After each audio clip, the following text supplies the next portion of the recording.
Now let's take a look at the benefits of the service desk practice. So for the service consumer, we'll look at benefits from the service consumer point of view as well as from the service provider point of view. For the service consumer, the most important benefit is that there is effective communication. Communication is clear. We know who to speak to, what to speak to them about, and we know exactly what we're going to get when we have that communication.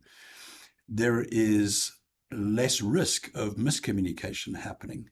When you have multiple groups in IT communicating to individual groups of users about the same thing, you may often find that that communication is a little different, and miscommunication and misunderstandings are very easy to happen. And of course, there's increased satisfaction and productivity that happens because communication is so effective.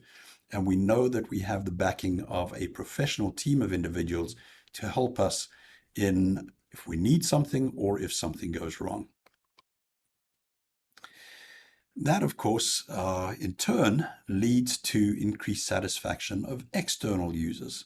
So the external customers who use the services that are provided by our users. So because the service productivity is better and higher, the products have a higher quality, our external users and customers are also a lot more satisfied with the service and products they get from us. Now, from a service provider point of view, there are multiple benefits for us as well. Again, that communication is more effective. We know when something is going on. So if something goes wrong, we know about it really quickly. If somebody needs a service, we're able to find out about that need and fulfill that need very quickly. That makes us more effective as a service provider. So we become more productive and we become more efficient. And that leads to increased user and customer satisfaction, which is, let's face it, something that really makes us feel good about the work that we do. And then finally, it enables us to capture feedback and use that feedback effectively to improve the quality of services, the quality of the processes that we use, and so on. The service desk provides a point of communication. And I stress that again and again, communication is the key to the service desk practice. So the first thing that we need to focus on is establishing effective and convenient communication channels between users and the service provider. So what makes a convenient communication channel? Let's just explore that for a moment. Well, the first thing is it must be accessible. If you want people to communicate with you, they need to know where to go. So is it by phone? Is it by email? Is it by some sort of chat facility online? But it needs to be accessible and it needs to be visible so that people know exactly how they can get hold of that service desk.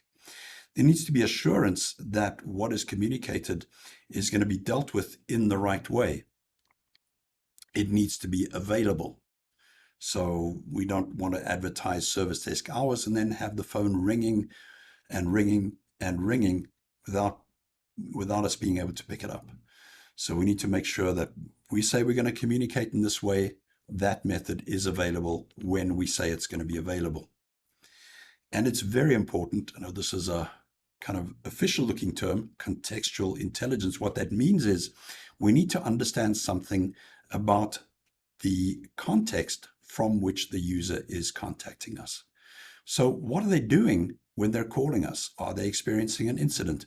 When they experienced the incident, what were they trying to achieve? What job were they trying to do? How important is that for the organization?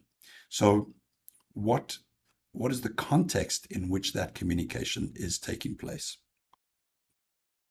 It also needs to be familiar. So it must be second nature to be able to either pick up that phone or get onto that self-help page and click on the button, which is Ask Me. It must be familiar to people. People need to know what to expect when they make that call. It needs to be integrated. So we can't just have people calling up and nobody knows why they're calling or what they're calling about, or if they call for a new service and we say to them, well, I don't know who really deals with that service. Let me pass you on to somebody else to help you with that. No, it's got to be integrated. We've got to understand how that communication is going to happen from end to end. And finally, it has to be usable.